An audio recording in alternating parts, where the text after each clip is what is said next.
Este é o figurão que enganou meio mundo em Santarém. Fez 1000 amigos quando chegou e saiu do concelho de Santarém com 2 ou 3 amigos com interesses comuns. Diz-se franciscano. Quando estava em Santarém ia tomar a hóstia à igreja de Pernes e confessava-se ao padre da freguesia. Trabalhou pouco, mas gastou muito. Deixou Santarém muito mais pobre do que quando ele veio para cá. E se esquecermos o património físico e só lembrarmos o intelectual e afetivo, este figurão, que tem fama de ser um bom samaritano, esconde uma alma egoísta, ciumenta, machista, mentirosa e, para simplificar, com tanto de sacana como de polícia. Este é o Café Central onde tudo começou. Quando Moita Flores chegou, ainda era o Café Central. Hoje está vandalizado e ao abandono. Moita Flores fez questão de lançar aqui a sua candidatura e depois deixou morrer e vandalizar aquele que foi o espaço escolhido para selar o seu compromisso com Santarém. A denominada Veneza de Santarém é a terra mais pobre deste mundo. Poucas aldeias têm o privilégio de servirem de travesseiro a uma cidade milenar a 70 km de Lisboa. O Moita prometeu tudo e mais umas botas. Não fez nada, nadinha. O casario estava a cair e assim continua.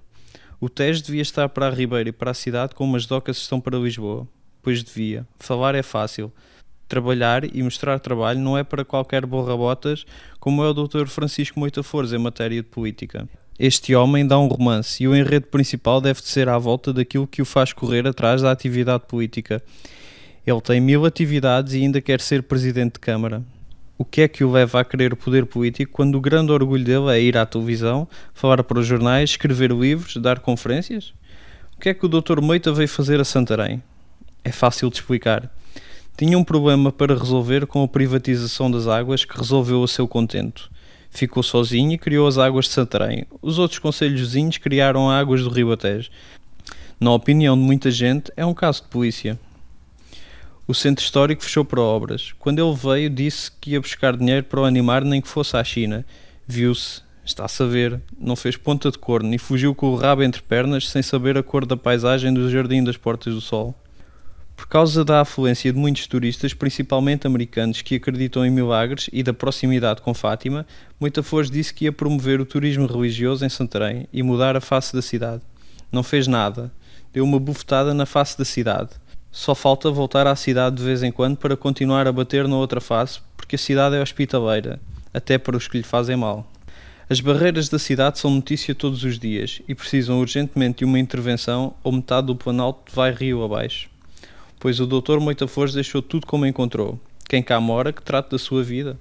E se a cidade nasceu num Planalto, pior para ela. Moita Flores foi morar para o bairro de São Domingos, que é a urbanização que melhor retrata o crescimento da urbe e fica na parte baixa. Tinha lá casa, mas todos os dias ia dormir à Expo ou a Lisboa. A casa em Santarém nunca esteve habitada. Ele nunca morou na cidade que disse que entrou no seu coração. Quando chegou, a Câmara estava falida. Devia cerca de 25 milhões de euros. Quando saiu, a Câmara estava falida.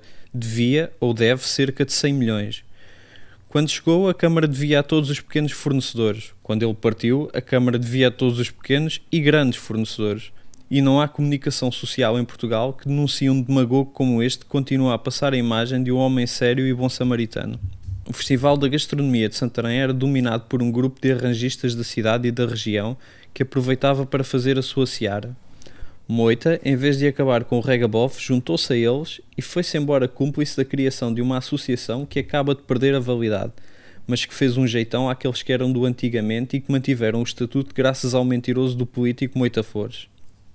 A CAP tomou conta da Feira do Ribatejo e de um espaço que podia ser o Campo Grande de Santarém, ao contrário, é um lugar de subúrbio onde até a água canalizada para o consumo humano sai dos furos do próprio Quenema.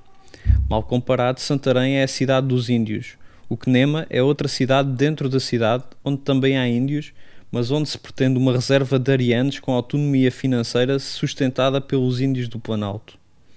Moita ainda tentou acabar com os interesses instalados, mas foi só para a comunicação social ver. Nos gabinetes dobrou-se e acobardou-se. O campo Emílio Infante da Câmara era para ser o lugar dos jardins suspensos de Santarém. O espaço está como estava quando Moita chegou a Santarém. É o espaço de eleição da cidade para fazer uma outra cidade dentro da cidade. Mas a Moita Flores faltou tempo e sabedoria para fazer trabalho onde nada se pode fazer apenas com promessas e demagogia. O antigo matadouro municipal esteve preparado para acolher uma empresa que queria instalar na cidade um call center para dar emprego a cerca de 500 mil pessoas.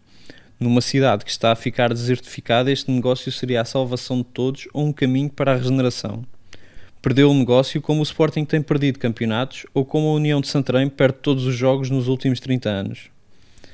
As medalhas de ouro da cidade que ele promoveu e atribuiu são uma vergonha que ficará na história. No ano em que ele atribuiu a medalha ao grande José Nisa, medalhou com a mesma cerimónia e com o mesmo destaque um brasileiro rico e influente que ninguém conhece e que apenas terá aberto caminho para um negócio de cavalos em Santarém que nunca se fez nem nunca se fará. Só uma cavalgadura é que acredita que há gente inocente na atribuição desta medalha. Ninguém percebe como é que os vereadores aceitaram os argumentos de Moitafores para aprovarem esta fantochada. O Jardim da Liberdade é o ideal para piqueniques, para comícios, para feiras ao ar livre. A obra é de se lhe tirar o chapéu, mas o trânsito dentro da cidade passou a fazer-se pelas traseiras do mercado municipal. E os transportes públicos têm dificuldades em circular nas ruas tão estreitas que acabam em rotundas que parecem de filmes de animação infantil. Se não fôssemos de cá, não acreditávamos que esta obra é do ano passado. Toda a gente diria que era de há 250 anos antes de ser conhecida a obra do Marquês de Pombal.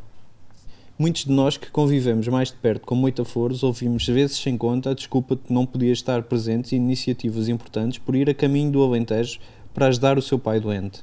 Não é uma caricatura. Enquanto foi presidente da Câmara de Santarém, Moitafores passou mais tempo ao serviço dos seus interesses pessoais que ao serviço do concelho. O pai deve ter um boletim de saúde maior que os campos do Alentejo, e o nariz de Moitafores é bem maior que o nariz de Pinóquio, de tão mentiroso que ele é. Toda a gente ficou à espera de um líder local e regional numa região onde cada um cuida da sua capelinha. Moitafores foi mais um sacristão que chegou a uma pobre paróquia que deixou em bom tempo para se candidatar a uma outra igreja que desta vez promete transformar o humilde franciscano no padrinho que todos anseiam. Este é o figurão. Estes são dois dos seus ex-amigos e camaradas. Curiosamente, um deles é o atual presidente da Câmara. Moita diz mais mal dele que dos ladrões que pôs na cadeia quando era polícia.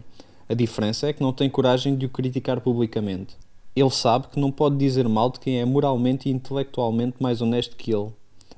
Eram dois dos seus maiores amigos e ele desconfiou deles, como desconfiou de todos aqueles que não aceitaram lamber-lhe os pés e servirem de tapete.